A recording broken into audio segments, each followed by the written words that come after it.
Assalamualaikum warahmatullahi wabarakatuh. Kembali lagi bersama Adjani Family dalam perjalanan kami ke Jakarta dan Bandung dalam 3 hari saja.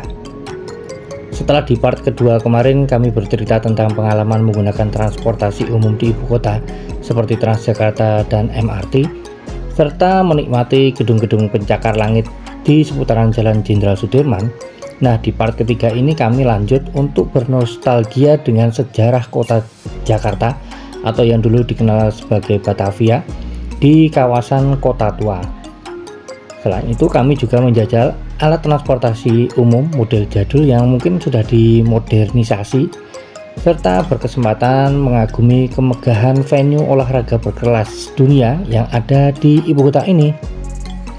Setelah menikmati perjalanan menggunakan Transjakarta Koridor 1 dengan rute Blok M menuju stasiun Jakarta Kota yang biaya per orangnya hanya 3.500 saja, kami langsung turun di halte Transjakarta Kali Besar Barat yang berada di kawasan Kota Tua. Nah, di kawasan Kota Tua Jakarta ini kita bisa mengunjungi sejumlah tempat wisata sejarah, mulai dari Museum Fathahillah, Taman Fathahillah, Museum Bank Indonesia, Museum Bank Mandiri, Museum Wayang, Museum Seni Rupa Keramik, hingga Museum Bahari. Jembatan Kota Intan juga ada, dan juga pastinya kita bisa berkunjung ke stasiun Jakarta Kota. Namun sayangnya pada kesempatan kunjungan kali ini kami bertiga tak memiliki waktu panjang. Jadi ketika di Kota Tua kami langsung makan siang, sholat zuhur di kantin Megarasa yang tepatnya dekat dari Taman Fathahillah. Setelah itu kami lanjut menikmati bangunan-bangunan tua yang ada di sekitar Taman Fathahillah aja untuk sekedar main-main dan berfoto-foto.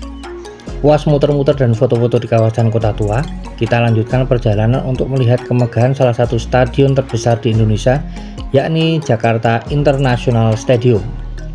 Ini adalah tujuan utama kami ke Jakarta sebenarnya. Mumpung saat itu ada perhelatan Piala Dunia FIFA U17 dan kami sekeluarga ingin nonton tontonan sepak bola kelas dunia yang tidak setiap saat bisa digelar di Indonesia. Dan kala itu negara yang saling bertanding yakni Inggris melawan Kaledonia Baru serta Brasil lawan Iran. Nah, kita lanjut ya ke JIS. Karena sejak berangkat tadi kami menggunakan transportasi umum, kali ini untuk ke JIS kita juga coba naik transportasi umum juga. Pilihannya dengan menggunakan Jaklingko JAK 120 dengan rute dari Muara Angke ke JIS. Kalau dari Google Maps sih sebenarnya kami bisa naik dari depan stasiun Jakarta Kota ya. Tapi karena saat itu kondisi di depan stasiun Jakarta Kota sisi utara sangat padat, akhirnya kami geser ke sisi selatan stasiun dan menunggu Jaklingko JAK 120 ini di stopan bus yang ada di Jalan Raya Pantura atau Jalan Jembatan Batu. Setelah sebelumnya kami menikmati transportasi modern seperti Transjakarta dan MRT, kali ini kita coba transportasi model sedikit jadul tapi sudah dimodernisasi ya. Karena transportasi ini model seperti angkot tapi udah cashless dalam pembayarannya. Fasilitasnya juga full AC dan pemberhentiannya di tempat-tempat tertentu saja. Setelah menyusuri Jalan Haji Benyamin Suaib, Kemayoran, hingga Sunter, akhirnya kita tiba di JIS. Karena ini pertandingan kelas dunia, jadi pengamanannya sangat ketat ya. Dari gerbang awal kita sudah digeledah, makanan dan minuman atau barang-barang terlarang lainnya nggak boleh dibawa masuk. Nah, untuk melihat pertandingan di Piala Dunia FIFA U17 ini kami sudah memesan tiket jauh-jauh hari melalui loket.com ya. Untuk menyaksikan dua pertandingan tim kelas internasional tiketnya hanya 75.000 aja per orang. Jadi karena kita bertiga total habisnya 225.000 aja. Tiketnya juga hanya pakai model e-tiket, di-scan sama petugas satu persatu. Setelah itu kita akhirnya masuk ke JIS. Oh ya, JIS ini mulai dibangun pada tanggal 14 Maret 2019. keberadaannya sendiri untuk menggantikan Stadion Lebak Bulus yang dibongkar tahun 2015 silam dan sekarang berubah fungsi jadi depo MRT. Pembangunannya sendiri rampung pada 19 April 2022 lalu dan diluncurkan awal oleh Gubernur DKI Jakarta kala itu Bapak Anies Rashid Baswedan. Mantap, kesini Naik. rupiah. Naik Jack 120 dari Kota Lama, Kota Tua. Iya. Kota Tua.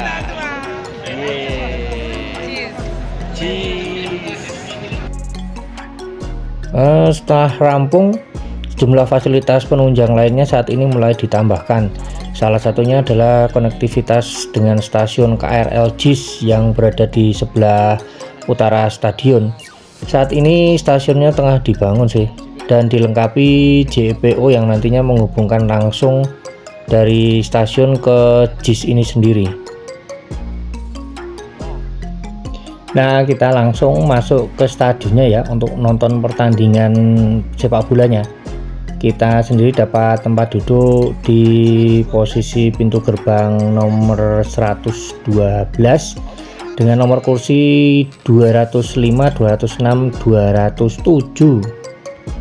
Untuk tiket Piala Dunia U17 ini sedikit berbeda dengan pengalaman saya waktu lihat kejuaraan dunia FIBA World Cup yang sempat digelar di Indonesia Arena ya. Sama-sama pembelian lewat loket.com, tapi di FIBA World Cup itu kita bisa langsung memilih kursi yang akan kita tempati, jadi lebih enak dan lebih bebas memilih posisi nontonnya. Kalau waktu di Piala Dunia U17 ini kita hanya bisa memilih kelas kursi, mau biasa atau VIP, terus posisi kita mau di barat, timur, atau selatan utara aja.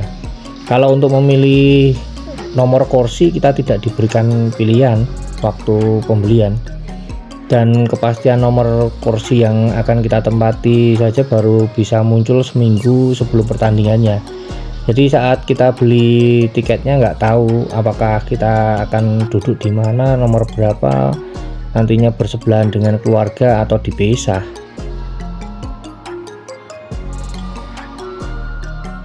Nah, setelah masuk ke stadion ini kami menilai stadion ini benar-benar megah dan kami sekeluarga nyaman sih untuk menyaksikan pertandingan antara Inggris dan Kaledonia Baru.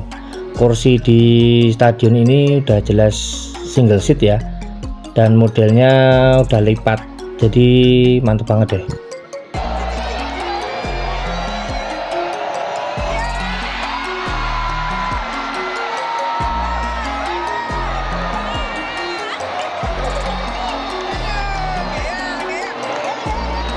Selain menampilkan tim-tim muda berkualitas di ajang Piala Dunia U17 kemarin, juga sudah menerapkan teknologi video assistant referee atau VAR yang bisa mengecek pelanggaran, offside, atau penalti.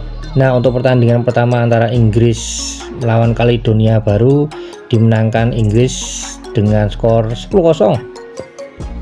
Sekarang kita lihat fasilitas untuk ibadahnya, yakni musola yang ada di bawah tribun.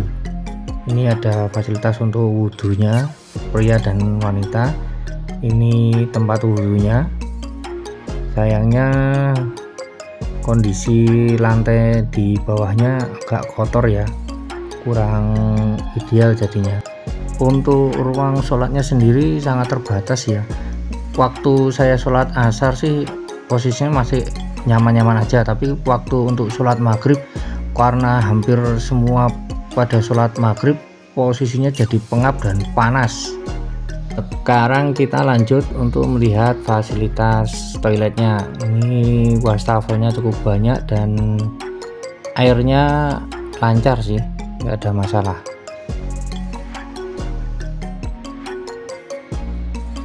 Tempat urinoirnya juga banyak, jadi nggak ada masalah. Airnya juga lancar jaya sih. Nah, untuk tempat buang air besarnya juga cukup bagus, bersih, airnya lancar, nggak ada masalah. Jadi untuk sekelas stadion internasional ya cukup bagus lah. Di jeda pertandingan kami bertiga keluar dari stadion dan mencoba menikmati suasana di luar. Kami juga melihat lapangan latihan yang ada di JIS. Selain fasilitasnya udah sangat lengkap, JIS juga sangat menarik bagi masyarakat karena bentuknya yang besar dan megah. Selain itu, saat malam hari dilengkapi dengan ornamen lampu yang sangat wah. Jadi nggak rugi kita jalan-jalan ke JIS.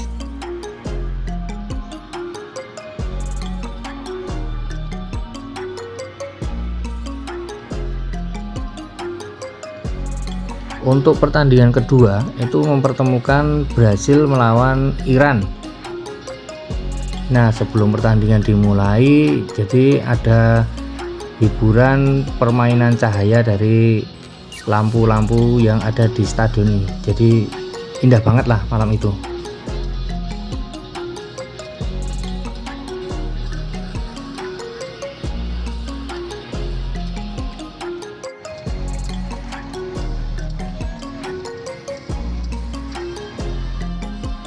Nah, untuk pertandingan yang kedua yang mempertemukan Brasil dengan wakil Asia Iran, banyak kalangan awalnya menjagokan Brasil ya untuk memenangi pertandingan. Tapi hasil akhir berkata lain, Iran justru menang dengan skor 3-2. Setelah puas menikmati kemegahan Jakarta International Stadium, ya kita pulang. Mari kita pulang. Nah, karena dari berangkat tadi kita naik kendaraan umum, pulangnya kita coba lagi ya pakai kendaraan umum. Pakai apa ya?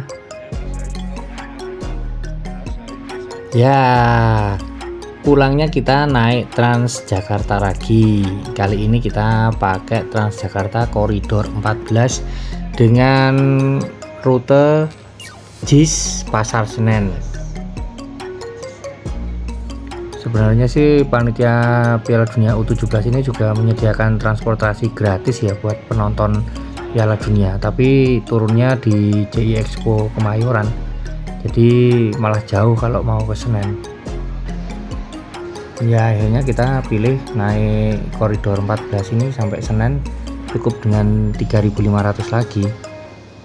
Karena malam itu kita belum makan, jadi sudah kelaparan. Setelah turun di halte Senen, kita lanjut ke Food Street Kramat yang ada di selatannya halte Transjakarta Senen. Jadi di Food Street Kramat ini makanan khasnya adalah nasi kapau. Jadi banyak banget penjual nasi kapau atau nasi padang. Saat itu kita milih di nasi kapau Sabana-bana Haji Muh Nasir. Rasanya enak, lauknya lengkap, dan yang penting harganya juga nggak mahal. Pas buat santap malam. Dulu habis makan kok malah gelap-gelap gini ya. Di mana ini? Wih, ternyata kita pulangnya naik bajai teman-teman. Jadi dari street food Kramat tadi balik ke hotel kita naik bajai. Ya memang dari awal sih sudah pengen naik bajai nyobain, karena di pasar Senen itu banyak banget bajai. Dari pagi udah pengen naik, akhirnya malamnya baru bisa nyobain. Dari street food Kramat ke hotel di Hotel Mustika ini cukup 25.000 aja. Setelah seharian muter-muter Jakarta, ya ini saatnya istirahat. Lanjut part 4 besok ya kawan-kawan. Kita akan coba transportasi umum lainnya dan cus ke Bandung. Wassalamualaikum warahmatullahi wabarakatuh.